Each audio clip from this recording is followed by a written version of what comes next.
All right, you guys, just finished back. Yep, that's it. All within an hour. Just a quick recap. Started off doing some pull downs with a power grip. That was with a different bar that I'm sure a lot of you guys have seen but may not have used. What we're trying to do there is making sure that we're not using any momentum on our positive and also the negative resistance. I see a lot of people, they'll pull and then be pulling way over here and then hunching forward and pulling back. We want it to be nice and erect right here and not swinging at all. So right after that, I picked a different handle, exchange handles. Don't really know the name of it. Normally I use a triangle. This one was quite different. The bars were about within my shoulders, and it just had these nice handles right here. So another power grip exercise where I was able to arch my back, keep my chest up, chin up, and pull right in. And then as I was doing it, if you guys noticed, I was doing what? I was getting a good squeeze. So the technique was there, the technique was there, the tempo, but the time under tension was extremely key on that exercise. You start to notice if you're swinging or if you're rolling your shoulders too far forward on these type of exercises, you're not feeling it in your lats, no matter if you're pulling with your elbows or not. When you're doing pull downs, keep your chest up, chin up, and then as you're squeezing down, pulling your elbows, now you feel it more. But when you round out your shoulders, it's not as much. So always keep that in mind. Right after that, we started to do what I call a 45 or 60 degree cable pull. This is definitely something different, but it's definitely something that I would give a try. You can use pretty much any attachment for this. I would say not to go too wide on this one.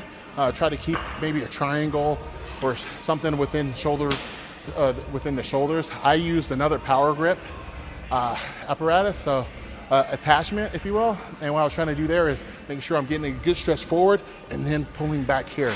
So it's okay to move forward and roll your shoulders forward, but then when you're pulling with your elbows and then keeping all this up and then pulling back with your elbows. So we did those, came over, did some dumbbell rows. Now these dumbbell rows are quite different. A lot of people do them with their palms facing their body. I would say more like here, like pulling a lawnmower. What I was doing is same thing, but more I would call an open hand. So I had the dumbbell almost as if I was doing a barbell row, but just with one dumbbell. It was quite challenging, I must say. It definitely requires a lot of bicep strength. So for those people that want to do biceps after this workout, your biceps are already ready to rock and roll. There's almost no need to do a warm up. Same rules apply on this one. Core tight, chest up, and then making sure you drop that shoulder, getting a good stretch, and then pulling up and in. The only issue I have with this particular movement is the dumbbell actually being wide instead of narrow right here. When it's narrow, it's a little bit easier, but it's a lot more challenging when the weight isn't away from you. Actually, let's be honest, it's gonna hit your leg.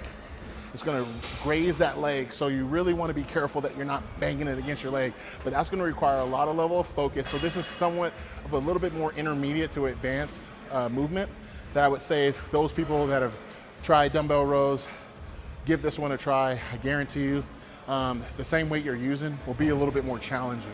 Right after that, we came over to do some barbell rows. Now, normally people would say, why are you doing this last?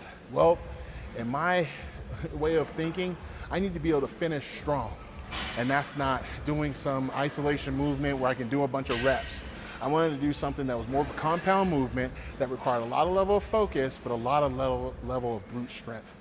By me being able to do this exercise at the very end, seeing what weight I could pull, that enabled me to think, wow, if I was doing that at the very beginning of the workout, I could probably do even more weight. So sometimes it's good, guys, to change things up and just to see how far you can push yourself. So I encourage a lot of you guys to give this workout a try and let me know how you like it. You should be feeling a really good pump within your lats, not just up top, but that sweep that comes all the way down. Okay, so this is definitely a good mass builder. For a lot of people that haven't done back before, welcome. You're gonna be pulling a lot with those elbows, whether it be up here or out across.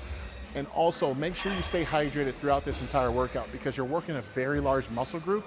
And I know a lot of you guys and girls take a lot of different products and whatnot. In order for those products to work and keep you hydrated, H2O is your key bet.